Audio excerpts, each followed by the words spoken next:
How to estimate rehab costs like the pros do.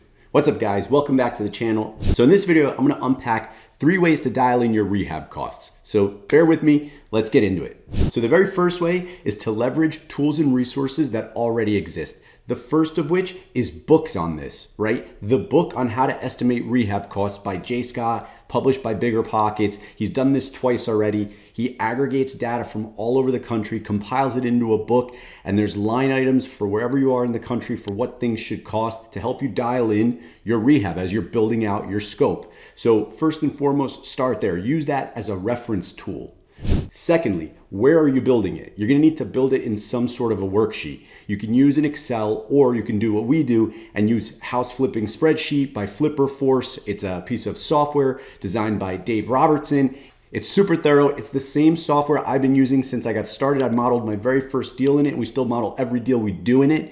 Dave's also gone and imported data from all over the country in there as well. So you've got what things should cost baked into this worksheet, right? So as you build out the worksheet, as you dial in your scope, it's gonna pre-populate, and then you can go in there and adjust accordingly based on your market, based on the reference data you could also be pulling from the books, right? And then just really dial it in that way. And then ultimately, the third way, the absolute best way, is to get current relevant data from your local market, from other guys and gals in your market that are doing what it is that you seek to do.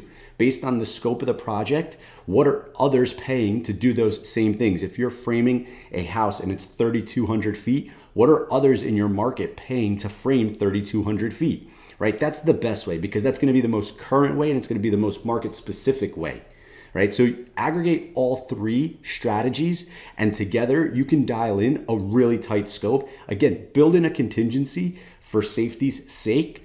But if you model your rehab right, that contingency is what it's meant to be, a contingency, right? It's there to back you up. It's there as a measure of safety, but the numbers themselves should be tight. You should have them dialed in. One of the biggest mistakes most investors make is they get a little bit too aggressive with their scope and they underestimate the cost of the rehab, ultimately working for free. They pay too much to buy the deal, then they spend more than they anticipate. Ultimately, the spread they thought was there isn't there. And there's 3 simple ways, I just unpacked them for you, that you can dial in the cost of the rehab so you don't wind up on the wrong side of the next deal you do.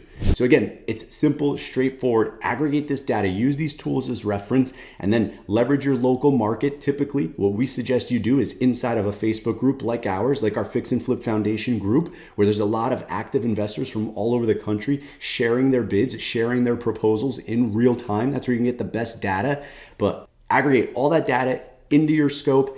And that's how you make sure you don't get hurt on your rehabs, guys. It's very simple, very straightforward. Again, this was a quick one. I just wanted to give you guys these 3 resources. I hope that you'll leverage these resources, and I hope that they help you build better budgets for your projects, ultimately putting more money in your pocket. And so if you've gotten value from this video, I encourage you to leave a comment below. Let me know how you're going about modeling your rehabs. And if you think this video will bring value to anybody else, feel free to share it, like, comment, and don't forget to subscribe. And I'll see you guys on the next video.